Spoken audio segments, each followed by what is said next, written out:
Cotton എന്ന പേരിലുണ്ടെങ്കിലും വളരെ റെയറായിട്ട് മാത്രമേ പ്യുവർ കോട്ടൺ മെറ്റീരിയൽസ് നമുക്ക് ഇതുപോലുള്ള ഓൺലൈൻ പർച്ചേസസിൽ കിട്ടാറുള്ളൂ. ചിലപ്പോൾ ഒരുപാട് വില കൂടിയത് കോട്ടൺ ആവണമെന്നില്ല. ഇതുപോലെ നല്ല ബഡ്ജറ്റ് ഫ്രണ്ട്ലി ആയിട്ടുള്ള സാധനങ്ങൾ പ്യുവർ കോട്ടണിലും വരും. ലിങ്ക് ഞാൻ യൂട്യൂബ് ഷോർട്സിൽ അഫിലിയേറ്റ് ആയിട്ട് ടാഗ് ചെയ്ത് കൊടുത്തേക്കാം. ഇന്നത്തെ ഉച്ചയുറക്കം 3:30 വരെ മാത്രമാക്കി ചുരുക്കിയിട്ടുണ്ടായിരുന്നു. ആലൻ സിസിജിന്ന് വന്നപ്പോഴേ ഞാൻ എഗ് പഫ്സ് ഒക്കെ മേടിച്ചുകൊണ്ട് വരാൻ പറഞ്ഞിരുന്നു. നമുക്കിന്ന് ഗസ്റ്റ് ഉണ്ട്. വോക്ക് വിത്ത് റാഷി എന്ന ചാനലിലെ റാഷി കോണ്ടന്റ് ക്രിയേറ്റർ ആണെന്ന് അറിയാതെയാണ് ഞാൻ പരിചയപ്പെട്ടത്. ഞങ്ങൾ ഫ്രണ്ട്സ് ആയത്. ഇന്ന് വരുമ്പോൾ എന്തോ ഒരു കഥ എൻ്റെ അടുത്ത് പറയാൻ ഉണ്ടെന്നും പറഞ്ഞിരുന്നു. ഇത് നിലുവിന്റെ ബർത്ത്ഡേക്ക് തൊട്ട് മുന്നത്തെ ആഴ്ചയുള്ള വീഡിയോ ആണ്. അന്നാണ് നിലുവിന് ഡ്രസ്സൊക്കെ എടുക്കാൻ പോകാമെന്ന് പ്ലാൻ ചെയ്തിരുന്നത്. ഇനിയിപ്പോൾ അവര് വന്ന് കണ്ടേച്ച് പോയി പർച്ചേസ് ചെയ്യാന്ന് വിചാരിച്ചു. ചായക്കും പാലിനും ഒക്കെ ആയിട്ട് ഞാൻ എൻ്റെ കയ്യിലുള്ളത് ഈ 2 പാനാണ് എടുക്കുന്നത്. ഒന്ന് കുക്കെയ്ഡിന്റെ കുറച്ച് കോസ്റ്റ്ലി ആയിട്ടുള്ളതാണ്. അതിന്റെ ലിങ്കും ടാഗ് ചെയ്ത് കൊടുത്തേക്കാം. ഞാൻ ചായയും പാലും ഒക്കെ വെക്കുന്നതിന് മുന്നേ തന്നെ അവരിങ്ങെത്തി. ഞാൻ അലനെയാണ് വിളിച്ചുകൊണ്ടിരിക്കുന്നത്. പുറത്ത് എവിടെയോ ഉണ്ട്. നമ്മുടെ ഫ്രിഡ്ജ് വീണ്ടും കേടായി. അതിനി നന്നാവുമെന്ന് തോന്നുന്നില്ല. മേടിക്കേണ്ടി വരും മിക്കവാറും. അമ്മ ഇവിടെ ഉണ്ടായിരുന്നു. അപ്പൊ ഞാൻ അമ്മയടുത്ത് പറഞ്ഞു അവരോട് ഇത്തിരി നേരം വർത്താനം പറഞ്ഞിരിക്കും, ഞാൻ ദേ വരുന്നു. അല്ലെങ്കിൽ ഇതുപോലെ നമുക്ക് ഇത്തിരി ധൃതി ഉണ്ടെങ്കിൽ പാലും തിളക്കില്ല, ചായയും തിളക്കില്ല. പിന്നെ ഇന്നലെ ChatGPT-യോട് ഞാൻ ചോദിച്ചിരുന്നു നമ്മൾ യൂട്യൂബിൽ ബ്ലോഗ് ചെയ്യുമ്പോൾ അവർക്ക് വീഡിയോ കാണാൻ പറ്റുമെന്ന്. അപ്പൊ ChatGPT പറഞ്ഞത് ഇന്നലെ ആ ഒരു കമന്റ് വന്ന പോലെ തന്നെയാണ്, വീഡിയോയും കാണാൻ പറ്റും, കമന്റും ചെയ്യാൻ പറ്റും. പക്ഷെ അവരുടെ ആ കമന്റ് അവർക്ക് മാത്രമേ കാണാൻ പറ്റത്തുള്ളൂ.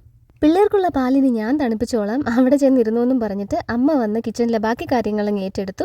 ഞങ്ങൾ കുറേ നേരം വർത്താനം പറഞ്ഞിരുന്നു. ഹെൽത്തി റിലേഷൻഷിപ്സിനെ പറ്റി പറയാൻ പറ്റിയ വ്ളോഗാണിത്. ഇന്നലെ ഒരു കമന്റ് ഉണ്ടായിരുന്നു, അത് കോഫി മെഷീൻ നല്ല പറയേണ്ടത് മിൽക്ക് ഫ്രോത്തർ എന്ന് പറയണമെന്ന്. ഞാനും തിരിച്ച് റിപ്ലൈ ചെയ്തു, ഞാൻ അതിനെ കോഫി മെഷീൻ എന്ന് വിളിക്കുന്നു എന്നാണ് പറഞ്ഞിട്ടുള്ളത്, അതിന്റെ നെയിം അതാന്ന് പറഞ്ഞിട്ടില്ലാന്ന്. അപ്പോൾ വീണ്ടും കറക്റ്റ് നെയിം പറഞ്ഞിട്ടില്ലെങ്കിൽ people will correct you. It is not actually people, it is just you. അത് ഒരു തവണ ഞാൻ പറഞ്ഞു, അതിന്റെ ക്ലാരിഫിക്കേഷനും തന്നു. എന്നിട്ടും പുള്ളിക്കാരത്തി നിർത്തുന്ന മട്ടില്ല. അതങ്ങനെ അത്ര ഒരു ഡെമോ ക്ലാസ് ഒന്നും അല്ലല്ലോ, ഞാൻ എൻ്റെ ശൈലിയിൽ പറയുന്നതാണെന്ന് പറഞ്ഞപ്പോൾ എൻ്റെ എല്ലാ വീഡിയോസും ഡെമോ ക്ലാസ് ആണത്ര. എന്നിട്ട് കുറച്ച് സ്മൈൽ ചെയ്യും. അതാണ് എനിക്ക് ഒട്ടും പറ്റാത്തത്. പിന്നെ അവസാനം ബ്ലോക്ക് ചെയ്യേണ്ടി. ഇഷ്ടമല്ലാത്ത ഡെമോ ക്ലാസ് കണ്ടിട്ട് കുറ്റം പറയുന്നതിനേക്കാളും നല്ലത് അത് കാണാതിരിക്കുന്നതാണ്. രാശി എന്തുകൊണ്ട് എന്നെ കാണാൻ വന്നു എന്നുള്ളതിൻ്റെ ഉത്തരം രാശിയുടെ ചാനലിൽ തന്നെയുണ്ട്. It's her story and that is A very her touching story. അത് നിങ്ങൾ അവിടെ തന്നെ കേട്ടോളൂ. അങ്ങനെ കുറച്ചധികം നേരം ടൈം സ്പെൻഡ് ചെയ്തിട്ട് ഇനി നിങ്ങൾ ഷോപ്പിങ്ങിനൊക്കെ പൊക്കോന്നും പറഞ്ഞിട്ട് രാശിയും ഫാമിലിയും അങ്ങ് ഇറങ്ങി. സ്കൂൾ ഇലക്ഷൻ ബൂത്ത് ആയതുകൊണ്ട് ഇന്നലെ കുറച്ചധികം കാര്യങ്ങളുമായിട്ട് ഞാൻ കോട്ടപ്പായിരുന്നു. അതിൻ്റെ ഇടയിലാണ് ഇമാതിരി ഇറിറ്റേറ്റ് ചെയ്യുന്ന മെസ്സേജസ് വന്നുകൊണ്ടിരുന്നത്.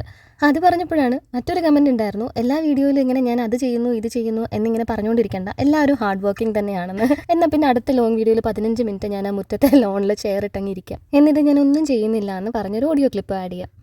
ഇങ്ങനെയുള്ള കമന്റൊക്കെ അവർ മാത്രം കണ്ടുകൊണ്ടിരിക്കുന്നതാണ് അതിൻ്റെ ശരി.